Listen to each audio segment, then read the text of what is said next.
Hello my future toppers, welcome to physics wave, जहां हर concept clarity के साथ फ्लो करता है। तो आज की इस वीडियो में हम बात करने वाले हैं गॉस थ्योरम के एप्लीकेशन की। जो सेकेंड एप्लीकेशन है, electric field due to a uniformly charge infinite plane sheet. तो एक इनफाइनाइट प्लेन चार्ज शीट है, उसकी वजह से हमको इलेक्ट्रिक फील्ड निकालना है। तो हम कंसिडर करते हैं यहाँ पर एक इनफाइनाइट चार्ज शीट है हमारे पास, and this charge sheet is just for the sake of convenience we always consider a sheet to be a positively charged, right? तो इसमें हमने पॉजिटिव चार्ज ले लिया और यहाँ पर हम लेके चल रहे हैं thin infinite plane sheet of charge, ठीक है।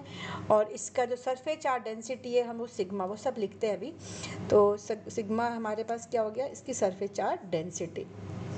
तो यहाँ से हम ऐसे करते हैं और हम इस इनफाइनाइट प्लेन शीट की वजह से हम क्या करने वाले हैं, हम इसकी इलेक्ट्रिक फील्ड निकालने वाले हैं। तो इलेक्ट्रिक फील्ड निकालने के लिए सबसे पहले हम क्या करेंगे, हम निकालते हैं इसका Gauss, because it is an application of Gauss theorem. So in order to find out the electric field we'll consider a Gaussian surface. तो एक गॉसियन सरफेस कंसिडर कर लेते हैं। और गॉसियन सरफेस कैसा कंसिडर करेंगे, will consider a Gaussian surface in the form of a cylinder, ठीक है। सपोज मुझे कोई पॉइंट पी है, इधर इधर निकालना है, तो क्या करूँगी, ये क्योंकि गॉस थ्योरम तो हम एक सिर्फ क्लोज सरफेस के लिए अप्लाई कर सकते हैं ना। तो in order to find out the electric field will consider a Gaussian surface. तो एक गॉसियन सरफेस ले लेते हैं in the form of a cylinder. तो ये हमारा एक गॉसियन सरफेस हो गया। ये हमने एक गॉसियन सरफेस ड्रॉ कर लिया।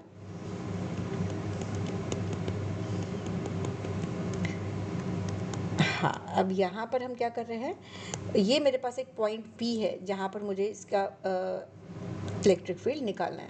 तो हम ये मान के चलते हैं, ये हमारे पास पॉइंट P है और ये पॉइंट P पर हम इलेक्ट्रिक फील्ड निकाल सकते हैं। यहाँ पॉइंट P है, यहाँ पर हम इलेक्ट्रिक फील्ड निकाल सकते हैं। तो इसकी सिमेट्री की वजह से इलेक्ट्रिक फील्ड हमने क्या कर रखा है, हमें जो शीट है हमारी वो पॉजिटिवली चार्ज है।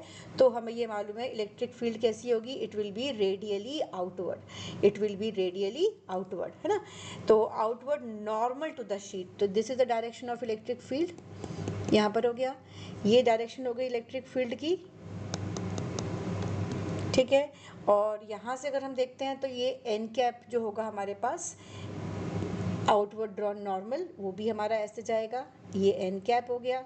इस पार्ट के लिए एन कैप कैसा जाएगा, ऐसा जाएगा। इस पार्ट के लिए ऐसे जाएगा, राइट। तो अगर हम एन कैप हमारा, हमें मालूम है, हम लास्ट की वीडियो में बात कर चुके हैं, एन कैप हमारा क्या देता है, ये unit vector draw normal to the area element, ठीक है। यहाँ से हम इसकी जो डिस्टेंस लेके चलते हैं, ये डिस्टेंस हमने ले लिया, ये आर है, ये आर है। तो टोटल जो होगा हमारे पास वो 2r डिस्टेंस पर है। तो यहाँ से हम इसकी डेरिवेशन करते हैं। इसकी डेरिवेशन करने के लिए अब हम क्या करेंगे, will consider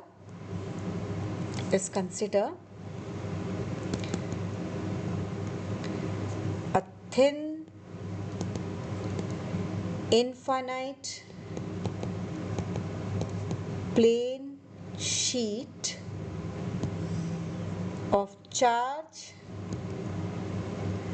with uniform surface charge density sigma coulomb per metre square, sigma coulomb per metre square, ठीक है। और ये हमारा क्या हो जाएगा, गॉसियन सरफेस को डिनोट कर देते हैं फिगर में ही, तो वो सही रहेगा हमारे लिए। This is the Gaussian surface, so this is the Gaussian surface, okay. और एरिया हम लेकर चल रहे हैं, एरिया इसका ए रहेगा, area of cross section will be A. तो अब हम इसके बारे में लिख लेते हैं। यहाँ से हमने लिया, तो पॉइंट P पे निकालने जा रहे हैं। तो let us choose a Gaussian surface, let us choose Gaussian surface as cylinder.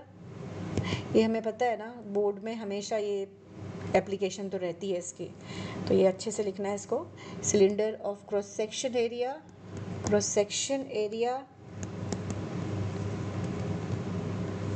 A and length 2r. Length 2r with its axis perpendicular to sheet. ठीक है, ये हो गई हमारा राइटिंग. इतना हमने इसका वर्किंग के बारे में लिख लिया. ठीक है, अब हमें जब कि हम क्या निकाल रहे हैं यहाँ पर फ्लक्स ना, तो फ्लक्स के लिए हमेशा ध्यान रखना है फाई का फॉर्मूला क्या होता है, E dot d S. Phi is equals to E dot d S, E dot A. तो यहाँ पर एरिया हमने एरिया कितना ले लिया, ए ले लिया हुआ है, और यहाँ से यहाँ पर हम इसको अप्लाई कर देते हैं, क्योंकि अगर हम ये देखते हैं फ्लक्स निकालते हैं तो यहाँ पर कर्व्ड सरफेस पर इलेक्ट्रिक फील्ड में देखूंगी, इलेक्ट्रिक फील्ड इस साइड भी देखेंगे तो इधर ही जाएगा, इलेक्ट्रिक फील्ड इधर ही जाएगा. तो हम अगर कर्व्ड सरफेस पे देखते हैं इसके, तो वहाँ पर इलेक्ट्रिक फील्ड और एन कैप के बीच का एंगल 90 डिग्री हो जाएगा. तो यहाँ हम लिख सकते हैं इसको कि flux phi through curved surface, flux phi through curved surface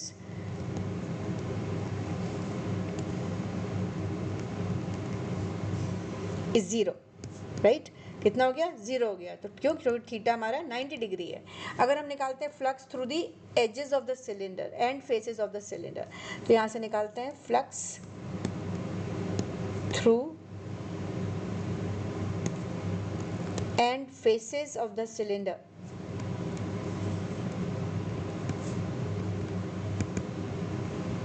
कितना हो जाएगा हमारे पास, फाई ई, फाई है ना हमारे पास, तो फाई ई टोटल कितना हो जाएगा, this will be E into A plus E into A. अब ये E into A plus E into A कैसे आया, A area of cross section हो गया. राइट, दोनों पार्ट्स का एरिया ऑफ क्रॉस सेक्शन है ये. और यहाँ से अगर हम देखते हैं तो हमारे पास, यहाँ से अगर हम देखते हैं तो हमारे पास ई इंटू ए इस पार्ट के लिए भी और इस पार्ट के लिए भी, दोनों के लिए ई ए हो जाएगा. तो we can write this as 2E A, right, 2EA. अब इसको हम फर्स्ट इक्वेशन दे देते हैं. अब हमारे पास है charge enclosed by the Gaussian surface, charge enclosed by Gaussian surface, by Gaussian surface. कैसे निकालेंगे ये, हमें ये पता है सरफेस चार्ज डेंसिटी सिग्मा है ना, तो सिग्मा हमारे पास क्या होता है, सिग्मा इज क्यू बाई ए. तो यहाँ से हमारे पास कितना हो गया, सिग्मा क्यू बाई ए है, तो हम लिख सकते हैं Q is equals to sigma into A. Q is equals to sigma into A. Now ये हमें पता है, हम पूरी डेरिवेशंस में हम क्या करते हैं, हम फ्लक्स को लेके चलते हैं ना, फ्लक्स निकाल रहे हैं. एक तो हमने ई dot d S, E dot ए से, और दूसरा किसका एप्लीकेशन है, गॉस थ्योरम का. तो इसको लिख लेते हैं फटाफट, using Gauss theorem. Using Gauss theorem, Gauss theorem लगाया तो क्या मिला हमको, phi E is equals to Q by epsilon naught. Phi E is equals to Q by epsilon naught. यहाँ से क्यू की वैल्यू सब्स्टिट्यूट कर देते हैं, sigma into A divided by epsilon naught. ये हमारा सेकेंड इक्वेशन हो गया. तो दोनों फ्लक्स को हम इक्वेट कर देते हैं फ्रॉम इक्वेशन 1 एंड 2. दोनों इक्वेशन को फ्लक्स को इक्वेट कर देते हैं. तो यहाँ से आ गया 2EA is sigma into A divided by epsilon naught. So this A gets cancel out, A कैंसिल हो गया हमारा. तो ई कितना मिला हमको, E is equals to sigma by 2 epsilon naught. तो ये इलेक्ट्रिक फील्ड एक थिन शीट की वजह से होती है, इन्फिनिट प्लेन शीट की वजह से. और इसी को अगर हम वेक्टर फॉर्म में लगते हैं तो E vector is equals to sigma by 2 epsilon naught n cap, sigma by 2 epsilon naught n cap. यहाँ एक लाइन और लिख लो, व्हाट दिस, यहाँ से अगर हम ग्राफ बनाएंगे ना, ये ध्यान रखना है हमको, यहाँ पर कहीं पर आर नहीं आ रहा है. कितनी बार ये 1 मार्कर में पूछ लेते हैं, तो ये ध्यान रखना है हमको. ई हमारा ये हो गया वाई एक्सिस पे, आर हमारा डिस्टेंस था ना, जो जहाँ पर क्या है आर, फिगर में ध्यान है हमको, ये जहाँ पर हम उस शीट से पॉइंट पी का डिस्टेंस. तो अगर हम देखते हैं तो ये आपस में डिपेंड ही नहीं कर रहा है फॉर्मूले में, तो ये क्या होगा, स्ट्रेट लाइन होगी. ठीक है, तो ये हमारा डेरिवेशन कंप्लीट होता है। और तो दोस्तों आज का कंसेप्ट यहीं कंप्लीट होता है। आपका अगर वीडियो हेल्पफुल लगी हो तो लाइक ज़रूर करें, अपने फ्रेंड्स के साथ शेयर करें और चैनल को सब्सक्राइब करना बिल्कुल मत भूलना। तो मिलते हैं नेक्स्ट वीडियो में एक और स्ट्रॉन्ग कंसेप्ट के साथ। Till then keep learning and keep riding the physics wave.